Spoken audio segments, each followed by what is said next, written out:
భక్తులందరికీ నమస్కారం. గత వీడియో మీ అందరినీ వివిధ రకాల ఆలోచనల్లో పడేసిందని నాకు తెలుసు. మనం మనుషులం కదండి. మీరు అవునన్నా కాదన్నా అది నిజం. ఆ అనుభవం విన్నవారు ఏదో ఒక ఆలోచనలో పడతారు. ఎవరు కంగారు పడనవసరం లేదు. ఎందుకంటే ఈరోజు మీరు వినబోయే అనుభవం అలాంటిది. ఈ అనుభవం నుండి ఖచ్చితంగా మీరు ఎంతో కొంత నేర్చుకుంటారు మరియు అర్థం చేసుకుంటారు. నాలాగా బుర్ర తక్కువగా ఆలోచించకూడదు, ఏ విషయంలో తొందరపడి అపార్థం చేసుకోకూడదు అని మీ ముందుకు తీసుకువస్తున్నాను. ఇక ఆలస్యం చేయకుండా ఆ అనుభవంలోకి వెళ్ళిపోదాం. ఒక భక్తురాలు తన భర్త అనారోగ్యం కోసం స్వామివారి దర్శనానికి వచ్చారు. దర్శనం చేసుకున్నప్పటి నుండి ఆయన ఆరోగ్యం మెరుగుపడుతూ వస్తుంది. కానీ అది నెమ్మదిగా జరుగుతుందని ఆమె భావించారు. ఒకరోజు టీవీలో ఒక గురువును చూసి అతనిని సంప్రదించారు. ఆ గురువు 50,000 రూపాయలకు పైగా చెల్లించమని అడిగారు. భర్త త్వరగా కోలుకోవాలని ఆశతో ఆమె ఆ డబ్బు కట్టారు. కానీ నెలలు గడిచినా ఎలాంటి మార్పు రాలేదు. తిరిగి స్వామివారి దర్శనానికి రాగా, ఎలా ఉన్నారు? 50,000 అప్పు చేసి మరీ వెళ్ళారు, ఏమైనా మార్పు వచ్చిందా అని స్వామివారు అడిగారు. ఆ మాట విని ఆమె ఏడ్చేశారు. స్వామివారు ప్రేమతో, ఏడవద్దు నాన్న, మీరు ఏమీ తప్పు చేయలేదు. వెళ్ళడం తప్పు కాదు, కానీ అప్పు చేసి వెళ్ళడం మంచిది కాదు. కట్టడం మీకు ఇబ్బంది అవుతుంది అని చెప్పారు. తొందరపడకండి, వారి ఆరోగ్యం త్వరలో కుదుటపడుతుంది అని ఆశీర్వదించారు. ఈ సంఘటన స్వామివారి నిస్వార్థమైన ప్రేమను, ఆయన దయను తెలియజేస్తుంది. ఆయన డబ్బు కోసం చూడరు. ఒక భక్తురాలు కష్టాల్లో ఉన్నప్పుడు ఆమెను ఓదార్చి చేసిన పొరపాటును ప్రేమగా సరిదిద్ది ఆశీర్వదించడం ఆయన గొప్పతనానికి నిదర్శనం. ప్రతి ఒక్కరి జీవితంలో చాలామంది స్నేహితులు ఉన్నా ప్రాణ స్నేహితుడు ఒక్కరే ఉంటారు. అలాగే మనం ఎంతమంది గురువుల వద్దకైనా వెళ్ళొచ్చు, ఆశీర్వాదాలు తీసుకోవచ్చు. కానీ మనకంటూ ఒక గురువు ఉండాలి. నేను దుబాకా స్వామిని నమ్మమని చెప్పడం లేదు.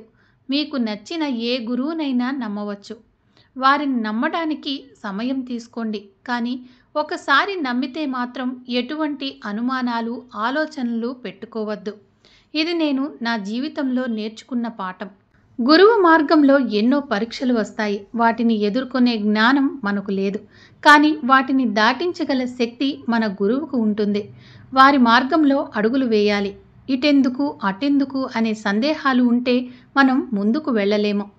మనం గురువును పూర్తిగా నమ్మి వారి మీద గట్టి నమ్మకంతో వదిలేస్తే ఎంత కష్టమైనా చివరి శ్వాసలో ఉన్న ప్రాణమైనా తిరిగి తీసుకువస్తారు. పోయిన ప్రాణాన్ని తిరిగి తీసుకురాగల శక్తి దుబాకా స్వామికి ఉంది.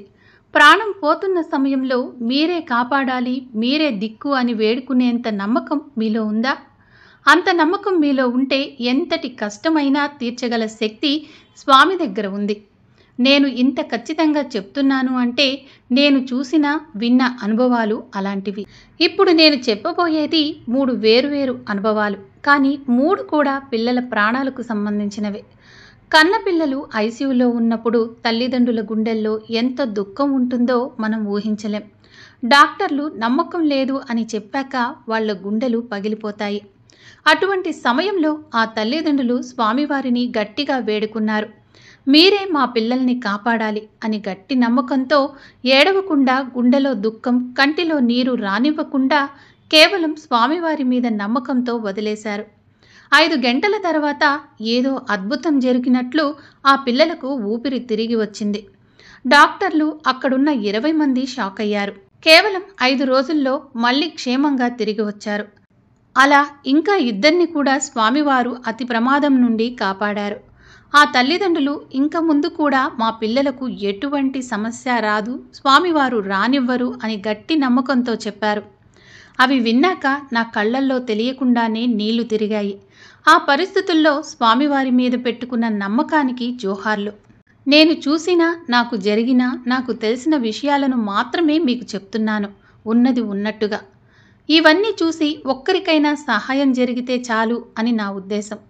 మీరు మీ గురువు మీద పూర్తి నమ్మకంతో, విశ్వాసంతో ఉండండి. ఎటువంటి సమస్య రాదు. కర్మల నుండి, కష్టాల నుండి బయటపడాలంటే గురువులు చెప్పిన మాట వినండి. గురుసేవ చేసుకోండి, లేదా హనుమాన్ చాలీసా పారాయణం కానీ మీకు ఇష్టమైన పారాయణం చేసుకోండి. అంత సమయం కూడా లేదనుకుంటే శ్రీరామ నామాన్ని కానీ మీకు ఇష్టమైన దేవుడి నామాన్ని స్మరించుకోండి. ఇలా చేయటం వల్ల మనలో సానుకూల ఆలోచనలు పెరుగుతాయి. భగవంతుడి గురువు అనుగ్రహం త్వరగా లభిస్తుంది. అందరి జీవితాల్లోనూ ఎన్నో ఆటుపోట్లు వస్తాయి, కానీ వాటిని తట్టుకొని నిలబడే ధైర్యం మన గురువుపై ఉన్న అచంచలమైన నమ్మకం, విశ్వాసం నుంచే లభిస్తుంది.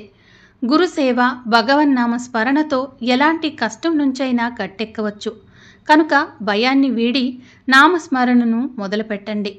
మరో అనుభవంతో మళ్ళీ కలుద్దాం. జై శ్రీరామ్.